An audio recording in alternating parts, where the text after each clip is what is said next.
Bismillahirrahmanirrahim. Assalamu alaikum. My name is Ali Reza and welcome to Pen Gravity.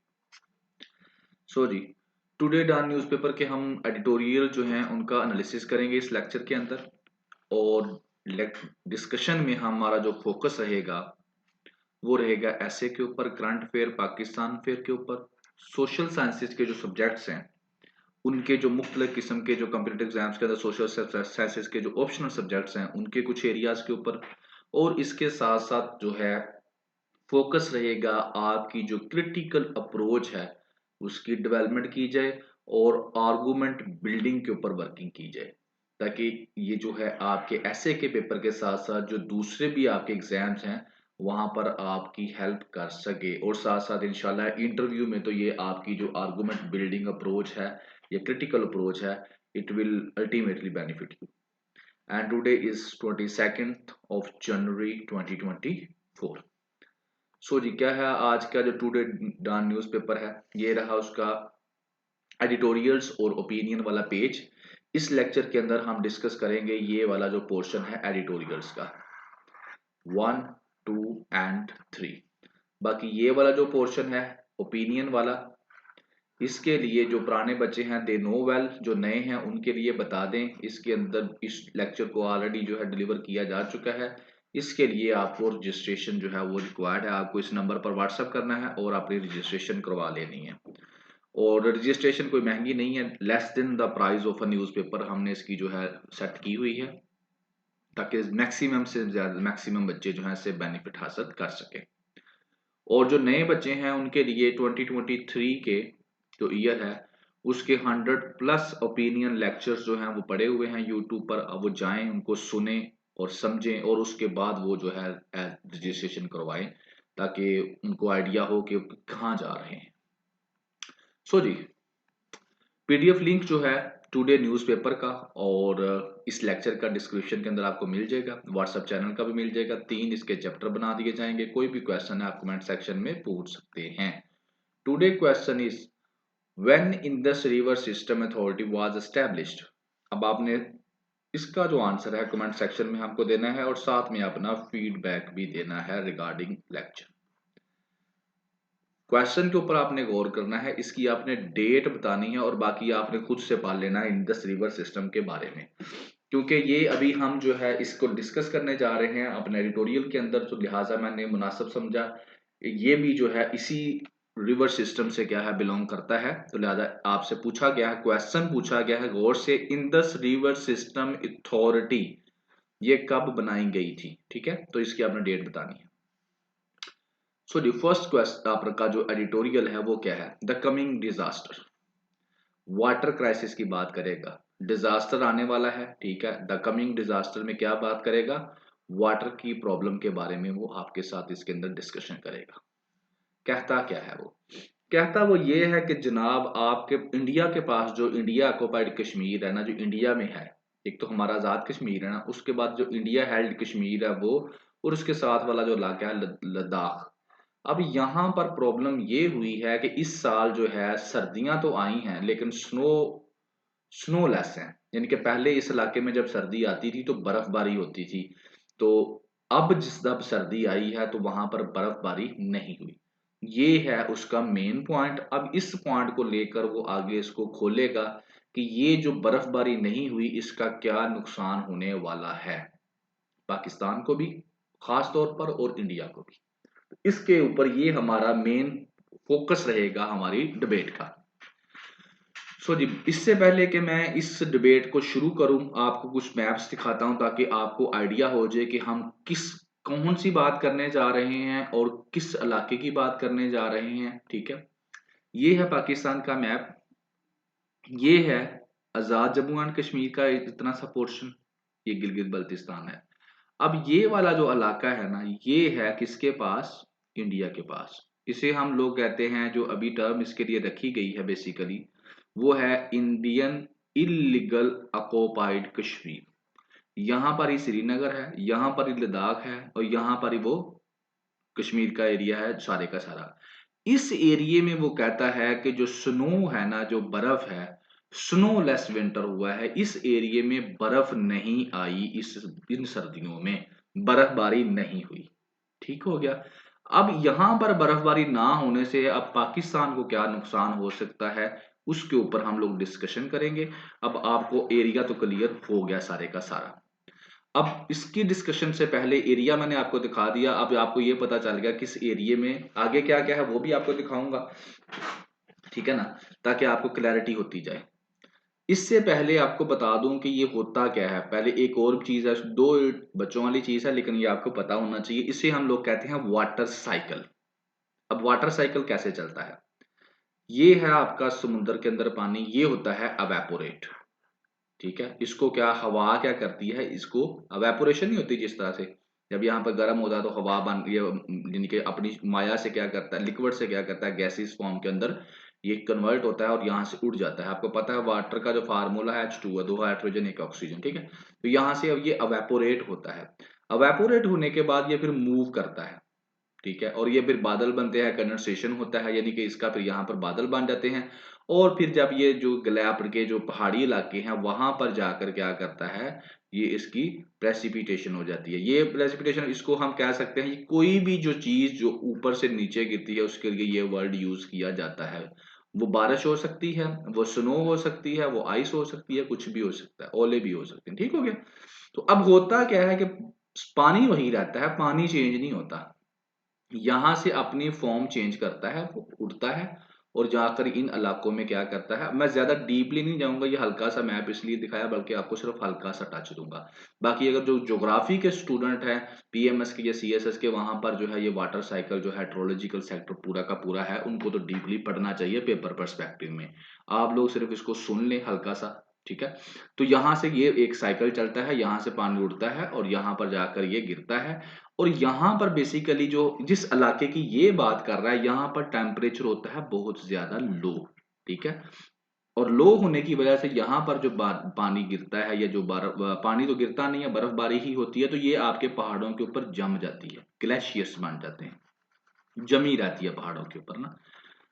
और फिर आहिस्ता आहिस्ता पिघलती रहती है जैसे जैसे टेम्परेचर चेंज होता है, और पिघल कर फिर दरियाओं के जरिए जो है वापस समुद्र में आ जाती है।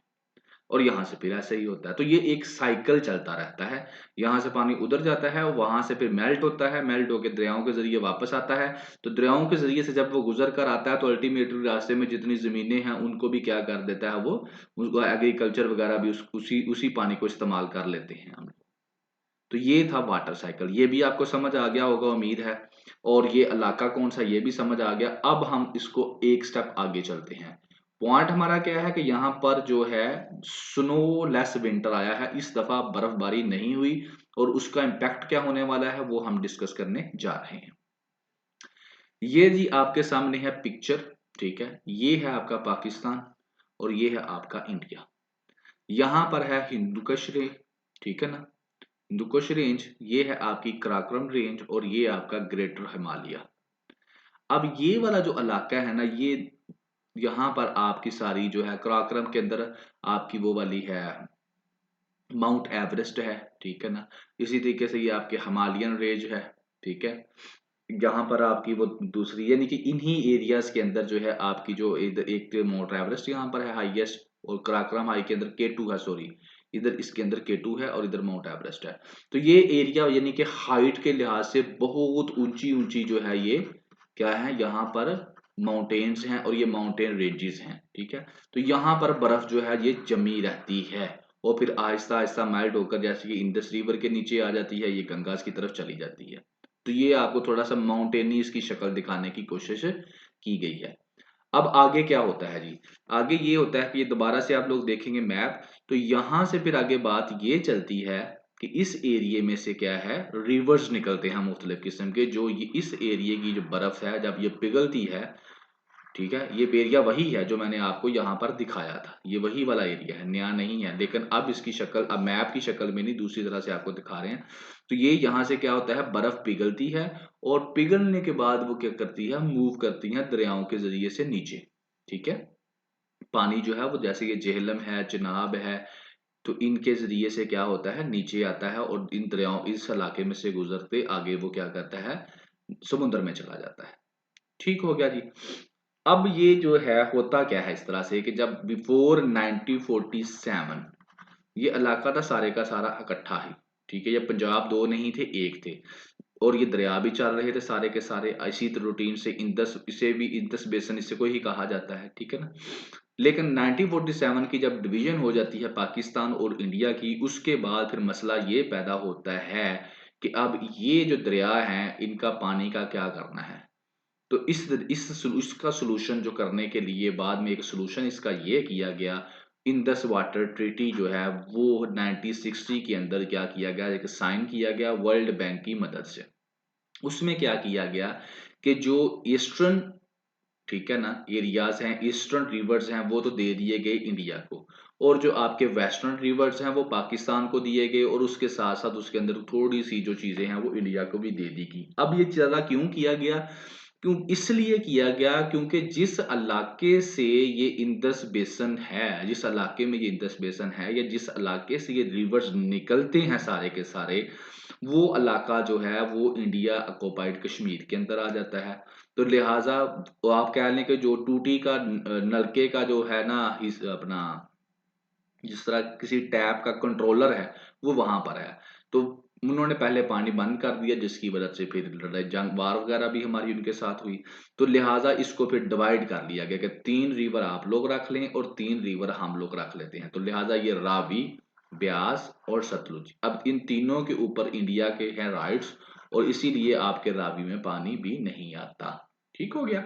और दूसरे जो है आपका इंदस, झेलम और चिनाब, इनके ऊपर है अब किसके राइट्स, पाकिस्तान के राइट्स हैं, और नौ थोड़े बहुत जो है इंडिया के भी राइट्स हैं। मैं इसकी डीपली नहीं जा रहा, मैं हल्का हल्का बता रहा हूँ। ये है इंडस वाटर आपका ट्रीटी, जिससे आप लोगों ने क्या किया, बांट लिए दरिया। अब दरिया बांट लिए, सारा कुछ हो गया, पानी आ रहा है, इट्स ओके हो गया।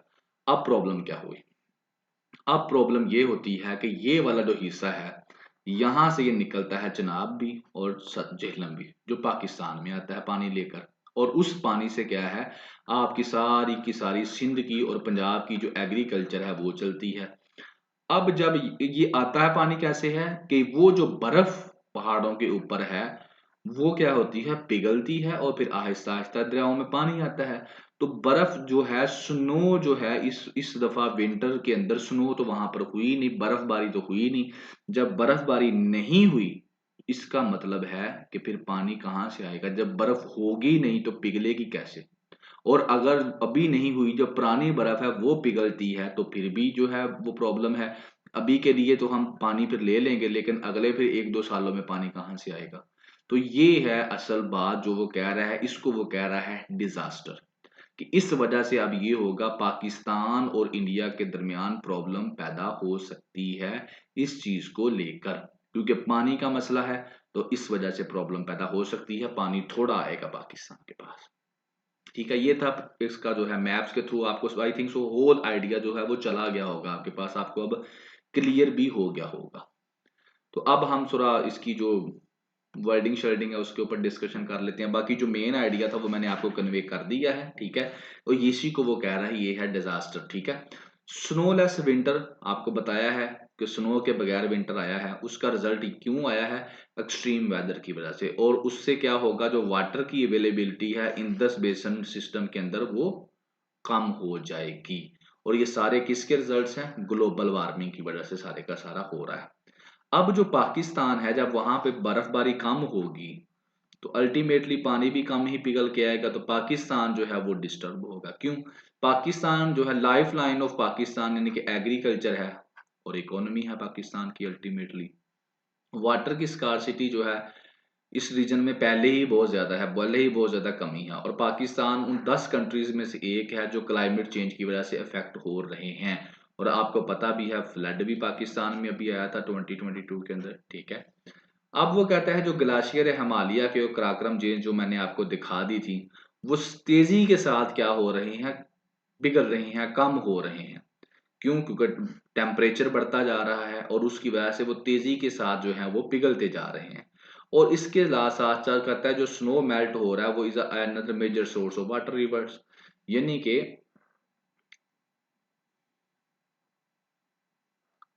यहां पर हमने, हाँ ये देखिए आप, अब ये वाला जो एरिया है बेसिकली इसकी वो बात कर रहा है, इस एरिया के बारे में वो यही कहता है कि ये वाला जो एरिया है आपका, कि आपके कराकरम और हिमालय ये तेजी से पिघल रहे हैं। ठीक है, तेजी से जब ये पिघलते जाएंगे तो अल्टीमेटली, और नई बर्फ भी नहीं आ पड़ रही, तो अल्टीमेटली क्या होगा, वक्त के साथ साथ फिर पानी की कमी हो जाएगी आने वाले दिनों में। आगे वो कहता है कि likely increase tension in the area, तो पानी की कमी होगी तो फिर टेंशन तो होगी। क्यों? ये फार्मिंग को अफेक्ट करेगा, पंजाब और सिंध के बड़े इलाकों के जो फार्मिंग वहां पे हो रही है उसको ये डिस्टर्ब करेगा। अब होगा क्या, जैसे जैसे टेम्परेचर कहता है क्यों इंक्रीज हो रहा है, as temperature increases glacier will melt more quickly. जैसे जैसे टेम्परेचर जो है वो बढ़ता जाएगा, जो ग्लेशियर है वो और स्पीड से क्या करेंगे, पिघलेंगे, और लेस स्नो विल फॉल, और हर साल बर्फबारी जो होगी वो कम होगी, और उस वजह से क्या होगा, जो ग्लेशियर्स हैं वो और पतले होते जाएंगे, मेल्ट होते जाएंगे, छोटे होते जाएंगे। Accelerating glacier melt could mean more water. कहता है वैसे तो अगर ग्लेशियर्स जो हैं वो स्पीड से पिघलें तो इसका मतलब तो ये हुआ ना हमको ज्यादा वाटर मिलेगा, लेकिन ये शॉर्ट टर्म के लिए मिलेगा, बाद में तो नहीं ना मिलेगा फिर जब सारे ही पिघल गए। और एक्सपर्ट्स का पॉइंट ऑफ व्यू ये है, पॉइंटेड आउट के इससे क्या होगा, इंक्रीज होगा लॉन्ग टर्म शॉर्टेज, यानी कि ये मेल्ट, एक जो ग्लेशियर था जिसने 5 साल में मेल्ट होना था, तो वो अगर 2 साल में मेल्ट हो जाएगा तो अगले 3 साल फिर कहाँ से पानी आएगा, तो उससे short term long term shortage पैदा होगी। और इसके साथ साथ क्या हो जाएगा, पर कैपिटा वाटर अवेलेबिलिटी भी कम हो जाएगी, और साथ साथ क्या है, एनुअल रिवर फ्लो भी कम हो जाएगा, और इससे क्या होगा, सी के अंदर भी पानी जो है वो कम जाएगा। तो ये सारी की सारी प्रॉब्लम्स किसकी वजह से हो रही हैं, क्लाइमेट चेंज की वजह से। कहता है Pakistan has seen a rapid increase in extreme weather events. Pakistan के अंदर काफी जो है ना क्लाइमेट चेंज को लेकर काफी चीजें आई हैं, जिसमें से एक्सट्रीम वेदर है, उसकी वजह से क्या हुआ, पाकिस्तान में सैलाब आए हैं, पाकिस्तान के अंदर कहत हुआ है, मुख्तलिफ हिस्सों के अंदर जो है फ्लड्स आए हैं, अर्बन फ्लडिंग हुई है, हीट वेव्स आई हैं, बहुत ये जो है आपके फॉरेस्ट वगैरह वहां पर आग भी लगी है।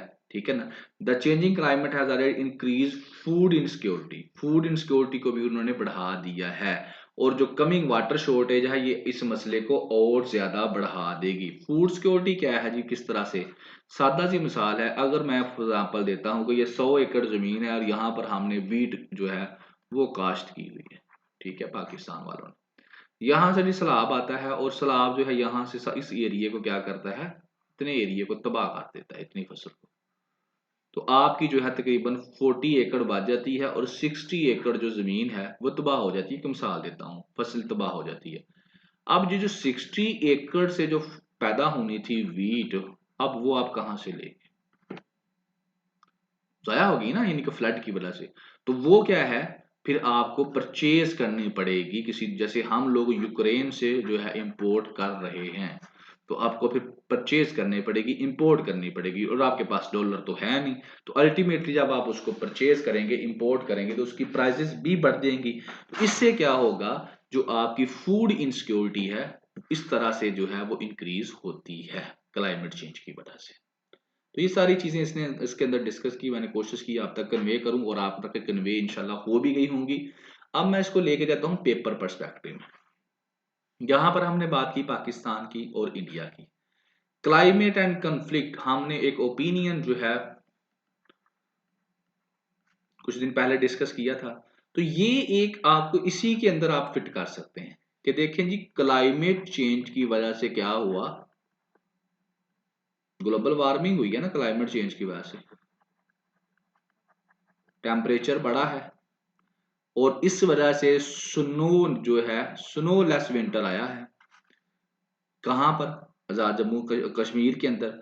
तो मतलब क्या हुआ कि वाटर का जो है प्रॉब्लम पैदा हो जाएगा आने वाले दिनों में, जब ग्लेशियर्स जो है वो एकदम से मेल्ट हो जाएंगे, बाद में वाटर का प्रॉब्लम पैदा होगा, तो फिर पानी को लेकर इंडिया और पाकिस्तान की आपस में लड़ाई होगी।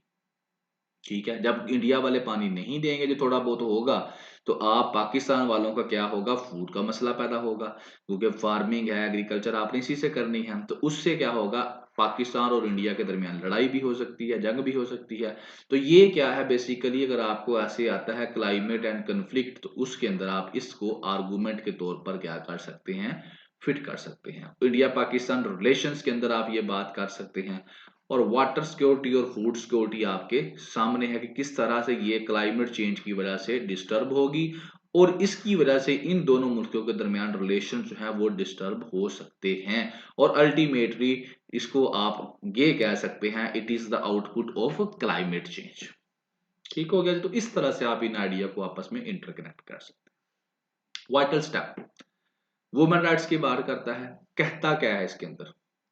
इसके अंदर वो ये एक बात करता है कि इस्लामाबाद के अंदर क्या है, एक फर्स्ट रेप क्राइसिस सेल जो है वो स्टैब्लिश किया गया है। रेप क्राइसिस सेल, ठीक है।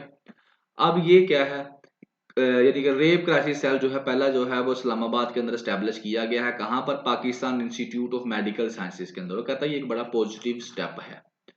और ये जो है ministry of health and law and justice, इन्होंने मिलकर इसको क्या किया है, उनकी एफर्ट से ये बना है और इसको सपोर्ट किया गया है इंटरनेशनल एजेंसीज ने। अब इससे क्या होगा, जो anti rape investigation and trial act है 2021, उसको काफी सपोर्ट मिलेगी। और जो रेप से जो सर्वाइवर है ना, उनको क्या किया जाएगा, एड्रेस किया जाएगा अर्जेंटली। ठीक है ना, अर्जेंसी इट डिजर्व्स। ठीक है। और इस सेल से क्या फायदा होने वाला है, कंप्रीहेंसिव सर्विसेज मिलेंगी, यानी कि एफआईआर रजिस्टर हो सकेगी किसी की, और साथ में मेडिकल एग्जामिनेशन अब विद इन 6 आवर जो है हो जाएगा। यानी कि ये सेल है, फॉर एग्जांपल खुदा न खास्ता अगर किसी वुमन का रेप हो जाता है तो वो जस्ट विजिट दैट सेल, इनसे कनेक्ट करे, इसकी उसी वक्त एफआईआर रजिस्टर हो जाएगी और साथ में इसकी मेडिकल की जो है एग्जामिनेशन भी विद इन 6 आवर जो कर दिया जाएगा, जो कि पहले एक बहुत बड़ी प्रॉब्लम थी। ठीक हो गया जी। उसके बाद कहता है तकरीबन 12 बच्चे जो हैं हर रोज उनका सेक्सुअल अब्यूज किया जाता है। 63,000 केसेस जो हैं वो जेंडर बेस्ड वायलेंस के रिपोर्टेड हुए हैं 3 सालों के अंदर। यहाँ पर वर्ड था सेल्फ डिफेंस। यहाँ पर जो है self defence training in school करवाई जा रही है। ये तो उसने आपको फैक्ट्स एंड फिगर दिए। अब इसको काउंटर करने के लिए क्या किया जा रहा है रेप के केसेस को, कि बच्चियों को सेल्फ डिफेंस ट्रेनिंग जो है वो स्कूलों के अंदर करवाए जाने का कह रहे हैं। ये प्रपोजल है कि उनको करवाई जाए, ताकि वो क्या कर सके। ये एक प्रोएक्टिव अप्रोच है that need to be integrated in the education curriculum, यानी कि इसको एजुकेशन करिकुलम के अंदर ही कहते हैं, इसको ऐड कर दो कि बच्चियों को सेल्फ डिफेंस ट्रेनिंग जो है वो दी जाए, अवेयरनेस कैंपेन्स की जाए और साथ साथ जो इन्फोर्समेंट किया जाए, जो लॉज हैं उनको सख्ती से उनके ऊपर अमल दरामद किया जाए। तो इससे भी ये जो रेप के केसेस है इनको काउंटर किया जा सकता है। पेपर पर्सपेक्टिव में अगर लेकर जाओ तो वुमेन राइट्स के ऊपर यहाँ पर हमने बात की। Ultimately rape directly link with women, ये हमने यहाँ पर बात की कि क्या उसके लिए इन्होंने लोगों ने काम किया है। पाकिस्तान वालों ने सोसाइटी के अंदर अवेयरनेस को क्रिएट करने की कोई ज़रूरत है। और जो रेप के केसेस हैं उनके बारे में जो सोसाइटी अपना पाकिस्तान ने डिसीजन लिए हैं, जैसे कि एक तो वो वाला जो सेल बनाया है एक पॉजिटिव स्टेप है, और दूसरा लड़कियों को क्या किया है कि उनको जो है ये एक किस्म की ट्रेनिंग दी जाए ताकि वो इस तरह की इंसिडेंट से बच सकें। और साथ साथ सोसाइटी में क्या है अवेयरनेस पैदा करने की जरूरत है, उसकी कंपेन्स की जाए। तो it is all revolve around women, women rights के। सबड्यूड पोल्स, सबड्यूड बेसिकली जो वर्ड है ये यूज किया जाता है किसी चीज को ओवरकम कर लेना, कंट्रोल कर लेना। तो पाकिस्तान के जो पोल्स हैं वो कंट्रोल कर, उसके ऊपर वो बात कर रहेगा जो इलेक्शंस होने जा रहे हैं। ठीक है, कि कैसे उनको कंट्रोल किया जा चुका है। सो बहरहाल उससे पहले ये पिक्चर है, ये आपके जो ओपी ये वाला एडिटोरियल है उसकी सारी की सारी इसके अंदर आपको शक्ल नजर आ जाएगी। वो वर्ड जो वहां पर उसने इस्तेमाल किए हैं, अगर उसको मैं पिक्चर की शक्ल देना चाहूँ तो ये पिक्चर बड़े अच्छे तरीके से वो एडिटोरियल एक्सप्लेन कर देती है। ये 3 है। ये जी आपका जो है पाकिस्तान पीपल पार्टी के बिलावल भुट्टो हैं, ये पाकिस्तान तहरीक इंसाफ के जो है गौहर साहब हैं, एंड दैट इज मियाँ साहब पाकिस्तान मुस्लिम लीग नवाज। और ये हो रही है इलेक्शन कंपेन करने जा रहे हैं सारे के सारे बंदे। अब यही बात वो कर रहा है कि जनाब 8 फरवरी को आपने कहा है कि इलेक्शन होगा और थोड़े दिन पीछे रह गए हैं। और इस सूरत हाल को देखकर जो पाकिस्तान जो बिलावल भुट्टो साहब हैं वो बड़े एक्टिव हैं, वो भागे फिर रहे हैं, कंपेन कर रहे हैं। इनको तो वो कहता है अभी देखिए क्रैकडाउन ही इनका चल रहा है, होश ही नहीं आ रही। और जो मियाँ साहब हैं वो आते हैं, छोटी मोटी स्पीच करते हैं और चीज चले जाते हैं। ही इज वेरी रिलैक्स, ये आपको उसने दिखाया, उसको परेशानी ही कोई नहीं, आपको फेस से भी नजर आ रहा है। तो मियाँ साहब बहुत ज्यादा रिलैक्स हैं, वो लाला लाला कर रहे हैं। तो इससे आपको आइडिया हो गया होगा कि पाकिस्तान के जो पोल्स हैं सब ड्यूड कंट्रोल किए जा चुका है उसको। ठीक है, पोल हो चुका। तो अब आ जाए यहाँ पर अल्फाज के अंदर, तो अल्फाज में वो क्या कहता है कि इलेक्शंस की बात करता है कि खामोशी है बिल्कुल हर तरफ। पाकिस्तान मुस्लिम लीग वाले आता है, मियाँ साहब कुछ स्पीचेस करते हैं, छोटी मोटी चले जाते हैं। पीटीआई क्रैकडाउन से नहीं निकल पा रही, पाकिस्तान पीपल पार्टी जो है वो ट्रैवल कर रहा है, भट्टो साहब और Bilawal Bhutto city to city जा रहा है, जैसे उसमें पिक्चर में उसने दिखाया। तो कहता है कि अब क्या है यार, अब क्यों ये सारा इस तरह तो नहीं होता था पहले। पहले जब इलेक्शन का सीजन होता था बड़ी गहमा गहमी होती, तो अब क्या हो गया। कहता है पीटीआई का जो है ना क्रैक डाउन हुआ, उस वजह से जो सिटीजन्स है ना विदड्रा कर दिया उन्होंने from the process and appear comparatively less enthusiastic than in previous years. कि सिटीजन जो है उनका मोरल डाउन हो गया है, वो कहते हैं यार क्या है यार, पीटीआई के लोगों को इन्होंने क्रैक डाउन कर दिया। तो इस वजह से जो वोटर्स थे पीटीआई के, उनका वो जोशो खरोश नहीं रहा। यूथ कहता है मिसिंग है फ्रॉम द पिक्चर, नजर ही नहीं आ रही। और कहता है इलेक्शंस के दिनों में क्या होता था, बिजी टाइम होता था, जो प्रिंटिंग प्रेस वाले हैं बड़ा बिजी काम होता था उनके पास, बहुत ज्यादा काम होता था जब इलेक्शंस आते थे। क्यों, पोस्टर्स बनाते थे, पैम्फलेट्स बनाते थे, फ्लैग्स बनाते थे, बैनर्स बनाते थे, प्रिंटिंग प्रेस वाले।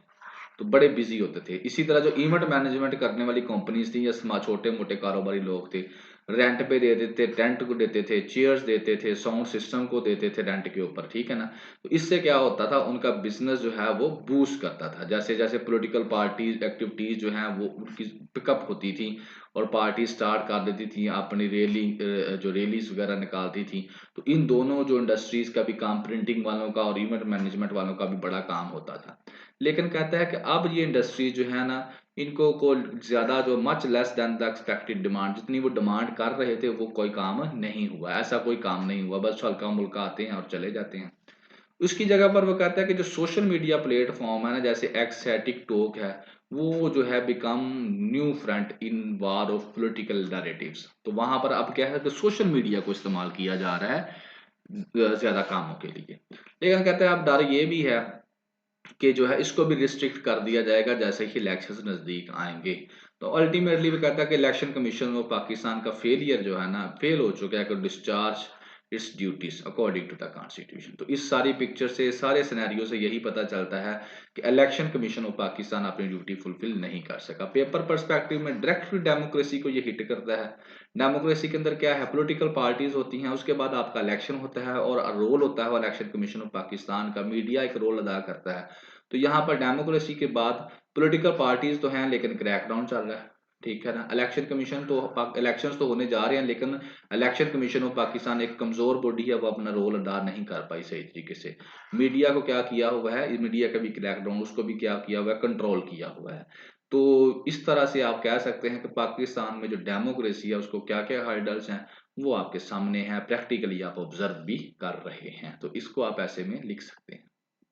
सो जी, ये था टुडे आपका जो एडिटोरियल वाला सेक्शन, वो आपके साथ डिस्कस किया गया। कमेंट कर में आपने आंसर भी देना है और साथ साथ आपने फीडबैक भी ज़रूर देना है। तो इंशाल्लाह ज़िंदगी रही तो फिर नेक्स्ट लेक्चर के साथ हाज़िर होंगे। तब तक अल्लाह हाफिज़, थैंक यू वेरी मच।